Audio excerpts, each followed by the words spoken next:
తన కరుణ సంపన్నుడై ఉండి కూడా అదేమంటున్నాడు దేవుడు, ఏమంటున్నా, అయిన దేవుడు కరుణ సంపన్నుడై ఉండి మనము మన అపరాధం చేత చచ్చిన వారమై ఉండినప్పుడు, బ్రతికున్నాం కదా అనుకుంటే పొరపాటు, చిన్న అబద్ధం చెప్పిన చచ్చిన వారే. ఏంటిది? చిన్న అబద్ధం చెప్పినప్పుడు పాపమే, మీరు చచ్చిన వారే.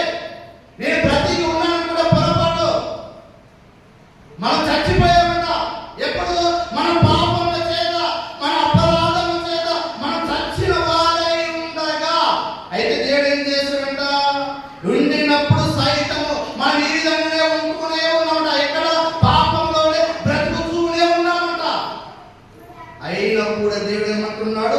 మన ఎడల తన చూపిన తన మహా ప్రేమ చేత, అదే దేవుని వాక్యం సెలవుస్తుంది, తన చూపిన ప్రేమ చేత మనల్ని క్రీస్తు బ్రతికించెను.